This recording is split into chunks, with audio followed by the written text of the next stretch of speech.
Okay, somebody's gotta come out and say it already. And that person would be me. There's like 100 different weapons in Arsenal, and as time goes on, we take mental notes on how to efficiently get a kill with each one. But no one's done a YouTube video on it, so here I am. Welcome to my new series of Arsenal Rant On. Over here, we'll be discussing the stereotypes of everything inside Roblox Arsenal. For this first episode, let's kick this thing off with a few iconic weapons.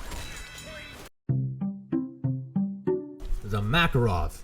It's a pretty fair weapon. Shoots fast, but in turn has a pretty tiny ammo clip.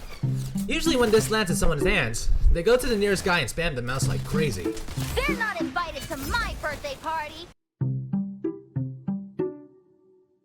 On the other hand, this gun screws almost everyone up. Like, who would even use this? It's a small gun! But in my opinion, this gun teaches you to be very careful about your aim. This thing will take out someone in 3 shots, but earlier if you land some on the head. When I first started playing Arsenal, I absolutely hated this gun. But as time went on, it actually grew on me. But seriously, if you're doing so bad, then this gun will not help at all. Like for one game, you want to see how long I was stuck on this thing? I was stuck on it for so long that the guy in first place was already at 11 kills. This is, hands down, my favorite weapon in the entire game. It shoots fast, it does huge damage, and it's the most accurate submachine gun without a scope. Meaning you could still hit someone from a mile away, and it will be worth it. In fact, whenever I see a P90 in other games, I do not hesitate to use it. Like the one in Bad Business,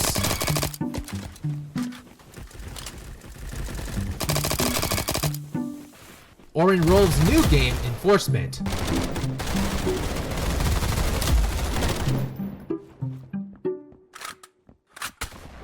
Like, hear me out. This thing is just perfection. I will say it without batting an eye, this is the worst shotgun in Arsenal. Sure, it's a shotgun, the only way for it to really work is if you get really close. I mean, over in typical colors too, one of my mains is Flanker.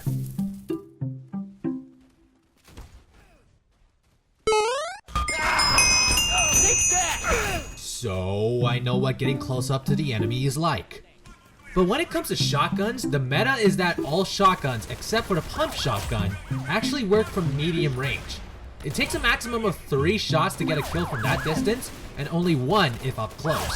The pump shotgun? Nah. For that one, you gotta get all...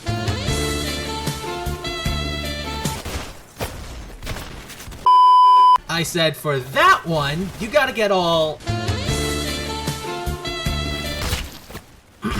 Excuse me, universe, but I'm trying to make a point here. For that one, you gotta get all...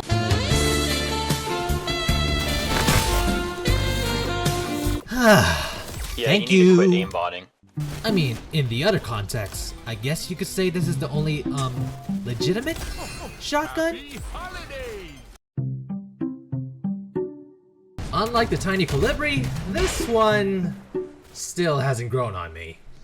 Like, I'm pretty sure I'm not the only one who usually gets violated by the Springfield rifle. Like, sure, it shoots straight, but then the recoil just, bothers you. In a good setting, it'll be easy to get off the gun, but then try getting a kill if there's a whole squad in front of you, then you die, then you repeat the whole cycle until one of your shots by some miracle hits somebody, and a teammate fires from their shotgun or automatic and you get the assist. And if you manage to get a headshot, you deserve to jump out of your chair and dance like nobody's watching. This is one of the more interesting weapons. But the question is the spellbook a good weapon? Yes. And no. Here's my point. The spellbook is really powerful. It takes 1 to 3 shots back to back, and you're gone. Now here's the bad news. The spellbook is the slowest projectile weapon in the whole game. Meaning spells like to take their sweet old time before you hit something. So timing and patience is key. I'ma be honest, whoever came up with this weapon, the Wikipedia doesn't even say who made it. Great! They were cooking. There's 3 ways to get a kill with a spellbook: fire, ice, and dark magic. Most people don't know this because they don't pay attention to the change spell option that's hiding on the right side of the screen. As everyone knows, the fire spell has the longest afterburn in the game, beating out the acid spitter and the flamethrower. So all it takes is one shot.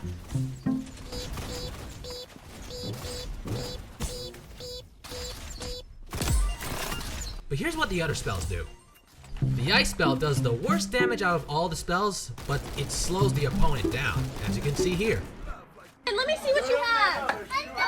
No! The darkness spell travels the fastest and does fair damage, with the added bonus that anyone hit by a darkness spell would start shaking automatically, which will throw off their aim.